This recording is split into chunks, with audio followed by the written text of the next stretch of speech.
Hey everybody, welcome to Board Game Heaven. In this video I'm going to teach you how to play Crokinole, a classic Canadian dexterity game for 2 to 4 players, and this is a Mayday Crokinole board, so I will review the quality of this board as well. But first, let me teach you how to play. Crokinole is played with 2, 3, or 4 players. Usually we play with 2, and when you're playing with 4 players, you play in 2 teams of 2 players. There are separate rules for 3 players, which I will explain at the end. And in a 2-player game, every player takes 12 discs of their color, and in a 4-player game, both teams share those discs, so each player has 6. The board is divided into 4 quadrants, and every player takes a seat at one of those quadrants. In a 2-player game, you simply sit across from each other, and in a 4-player game, both team members also sit across from each other. You always start flicking your discs from the outside line of your quadrant, and you can put your disc on that line anywhere between those lines. They may even be halfway over here, as long as they still touch this line. And from there, you flick your disc. Only the hand you use to shoot your discs, the wrist and the forearm, may be touching the board of the game while flicking. The different circles on this board have different values. If you manage to put a disc in the center hole, that's 20 points, and you immediately take it out and store it on the side. You can put it into either these acrylic disc holders if you have them, or just keep them aside, and those are worth 20 points. Any discs within the inner circle are worth 15 points. Any discs touching the inner circle and inside the middle ring are worth 10 points, and any discs touching this middle circle and the inside the outer ring are worth 5 points, and if your disc is touching the outer ring, it's worth 0 points. And of course that also goes for discs that have fallen into the ditch. At the start of the game, you randomly select the first player, and then you play clockwise, and the player or the team that scores 100 points first is the winner of the game. I'll explain how to count your scores at the end, but first let me explain the 2 basic rules of Crokinole. Anytime you take a shot, that shot needs to be valid, and that is determined as follows. Rule 1.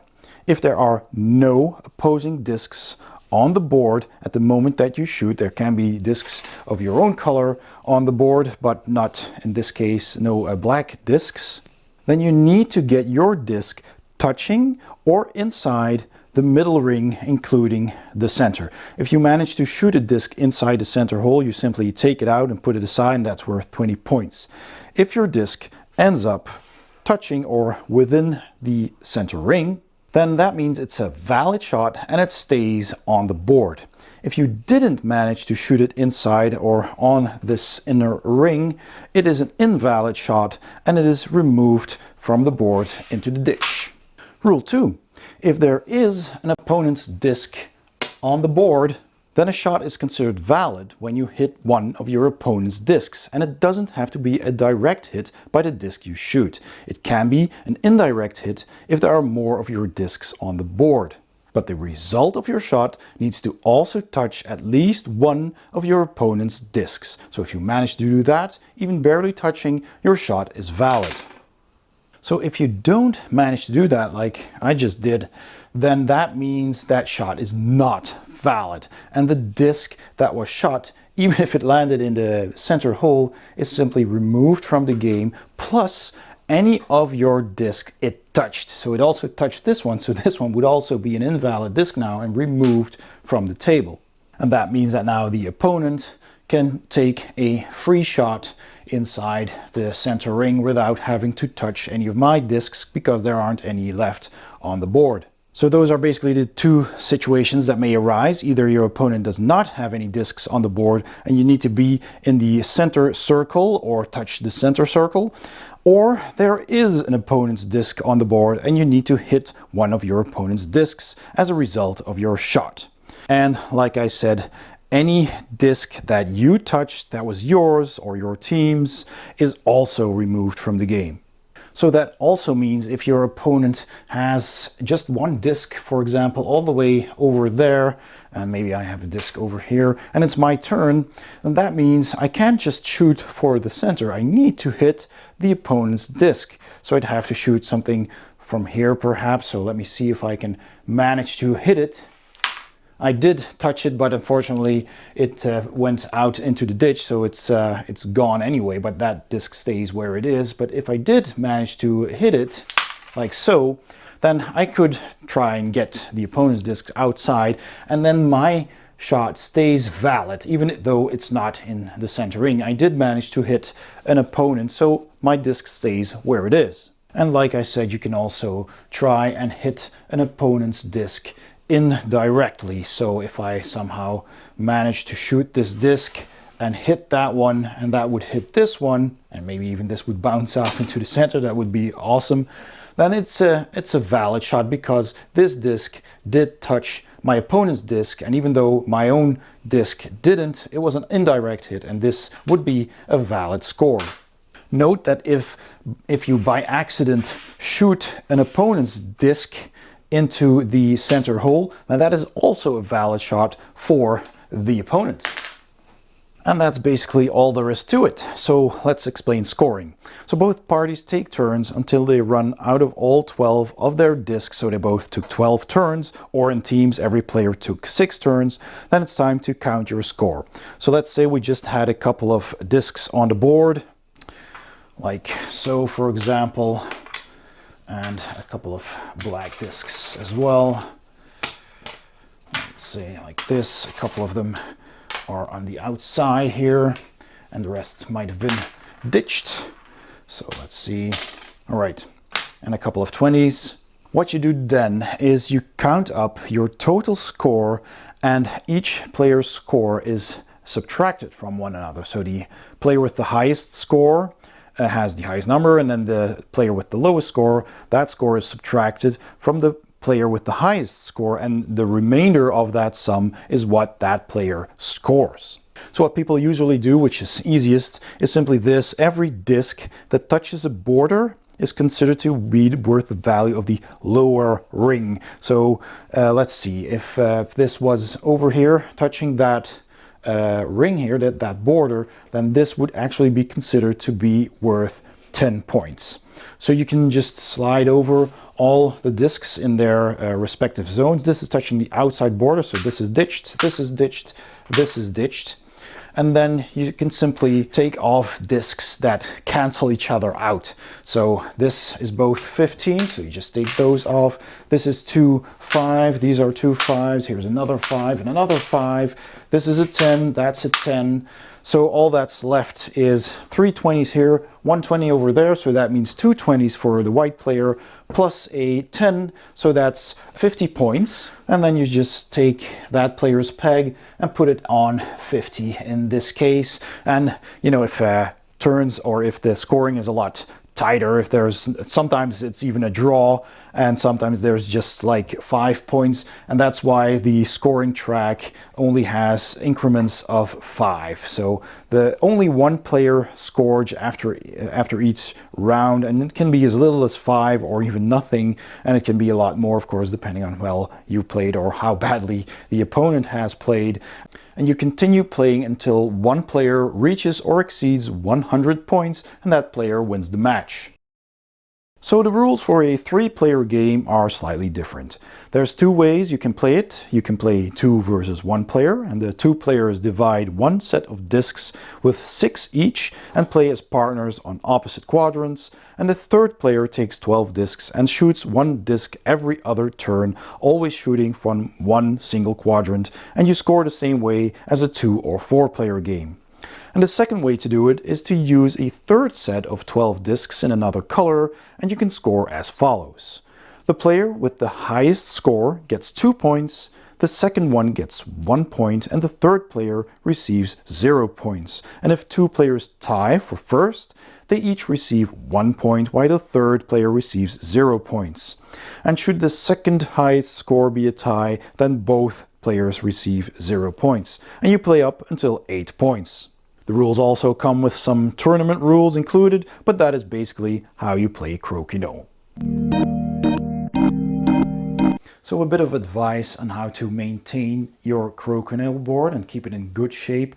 So first, when you get it, I suggest applying a wax. And Mayday Games suggest a Carnauba wax. So I got this wax from Amazon, which is a Carnauba premium paste wax, and it is without cleaning agents. This is important. You need to have a Carnauba wax. This is ideal, or any kind of wax that does not have cleaning agents in it, because that might warp the wood. Now this comes with a nice soft sponge, and you simply dip it into the wax. You wiggle it around a bit until it becomes a little bit soft from the friction. And then you can see you have some wax on that surface, and you simply apply it very gently on your board, moving it around in circles, very, very thin layers. And then you just spread it out across the entire board. You can take out the pegs if you want to, or just wax around them.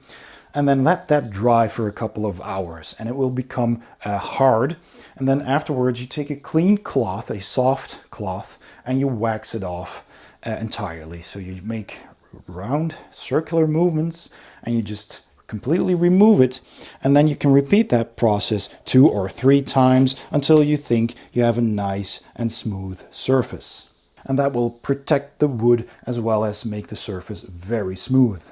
And for even better flicking results, you can also get some carom powder, so gliss powder they also call it. I got this from Amazon, and this is a carom board powder, and you simply just take a bit of that powder. Don't put it on the board. There's a plastic cap in here, so carefully take that off. And it's a very, very thin powder, and you simply put some inside the trench. So I'll put some in here, just a little bit, and perhaps on both sides for both players. And then you simply take your discs and you move them around in the powder a bit, possibly both sides, not too much, and you can test how smooth they are by just flicking them around the trench, which I also waxed, by the way. So I also put a couple of layers of wax in the trench, because it's very handy when an opponent's discs ends on your side of the trench, and you can simply just flick it back to them. So don't flick too hard. And you can already see how smooth that goes. So simply take your disc and rub it around a bit, and then that will give you a very smooth result. If you flick it just a little bit too hard, it will go all the way across the board. So use it sparingly, don't use too much, or it will end up becoming a pile where your discs will simply catch and slow down. So just use a bit in the trench, and that is all you need. Also make sure your board doesn't come into contact with water or moist, because it is of course wood, and you can damage the wood or the veneer and your board might warp. So keep it in a dry place. So my thoughts on Crokinole. Well, Crokinole is a lot of fun. It's great to just flick your discs around, but you really need to take into account that you need to hit your opponent's discs, or if there aren't any, you need to at least touch the center ring. And it's just very satisfying to flick off one of your opponent's discs into the ditch, and if you manage to bounce off of them into the center ring, that's even more spectacular. You'll find yourself just practicing center shots, trying to land your discs into the hole, and practicing shooting opponents off of the board into the ditch while yours stay on the board and as close to the center as possible. There are strategies you can try where you block your opponent, or sometimes you might just think this is an impossible shot, so I'll just shoot really hard and see what happens, and it either fails miserably or you do this epic trick shot, leaving everyone staring with open mouths, and it's just a lot of fun. And because the game is so fast, you'll be playing over and over again. Now, these boards aren't cheap. A decent board usually starts at about $200, ranging up to a $500, depending on how luxurious you want it to be. But Mayday does yearly Kickstarters where you can get one for a mere $100, but with shipping outside of the US, that's still about $160, equaling roughly 140 euros. But to me, that was absolutely worth it. The quality is quite good, but more on that in a bit. Gameplay of Crokinole is a blast. Replayability is through the roof, and because it is purely a dexterity game, there is also no language barrier. It's perfect for a serious match or a fun party game, and I cannot recommend Crokinole enough. So let's have a look at the Mayday Crokinole board that I have here. So this is actually produced in China, and they mass produced this for their Kickstarter, and they do one every year.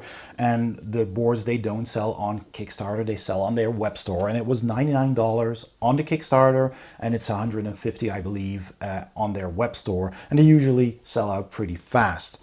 Now shipping internationally was quite expensive because it's a big and heavy board, of course, and it was packed really nicely, very safely. It arrived completely undamaged, which is good, of course. And shipping to Europe was $60. So in the end, you pay $160 for a board, which is still a lot cheaper than a handmade Crokinole board, which usually costs around 250 to 300 euros or dollars, maybe even more in some cases. You can also have them customized, but yeah, that's probably gonna even cost more. So the main difference, I can't really tell you how much of a difference it is because obviously I only have this Crokinole board, but the things that I've read online and that I heard people talk about is that the veneer on the top does have a couple of flaws sometimes, at least my copy does. And I've heard other people comment on that as well. So the seams where the veneer meet can have slight imperfections. Now, actually, this board has 3 seams. There's one here just close to the edge, which is barely noticeable. There's one in the middle here, which has just a slight imperfection in the middle here, but it's very superficial and it doesn't impact the discs at all. And there's another seam here. Now, this seam does have a little bit of an imperfection. It is also very superficial, but it's about a centimeter wide, so you can actually see it when holding it against the light. And I waxed it a couple of times extra so that it would fill out, but it does not really have any impact on the discs either. So in the end, it doesn't really matter, but if you're a perfectionist, you might take that into consideration. Now, I've waxed the board, like I said, in how to maintain your board. I've waxed the board 3 layers, and you just apply it very thinly, and then you let it dry and you wax it off. And then already right from the start with unwaxed discs, it already produced a very smooth surface. And then I waxed the discs as well. And finally, I got some of the gliss powder and I put it in the trench. And then you just slide your discs around in the trench bit so they're slightly covered in the powder. Don't add too much or they will just plow through it like thin snow and they will come to a halt. But if you just put a little bit on it, they will be very smooth and you can see how far they slide. So that is absolutely very good quality. It might not be perfect quality like a handmade one, but I'd say, you know, if a handmade one is 100% perfection, this is about 75 to 80%. And I can live with that for the price. It also has hooks on the back of the board, so you can add a cable or a strong rope or a piece of chain and hang it on the wall somewhere. So that is also very convenient because this is a big game, a big board, and you need to store it somewhere. And you can either lay it flat or put it up completely vertical. Don't store it in an angle against the wall because that might warp your board. So it's best to either hang it on the wall or just store it on a table. So that is something to keep in mind. And this board also came with these 2 acrylic disc holders. So whenever you score a 20, you can simply take it out and store it in there, and that works really nicely. And then afterwards you can just take it off and put them back in the trench. It also came with a little box to store all the discs in, and it has a point tracker on the top where you can put in these pegs. It comes with extra pegs. There's pegs, white one to put on the board, and there's 2 extra in white and 2 extra in black. So you can keep score here with increments of 5, of course, because that's how scoring works. And inside is a bit of felt and plenty of room to store all of your discs and these pegs as well. And it slides close very smoothly. It's actually so smooth that it will slide open by itself. So be careful when handling it. Hold it up so the lid doesn't slide off. It also has rubber little stickers on the bottom so it doesn't slide or scratch whatever surface you put this on. And it came with the rule leaflet as well. So in the end, I'm absolutely happy 100% with this Mayday Crokinole board. It's good quality, it's a fantastic game, absolutely giving it 2 thumbs up.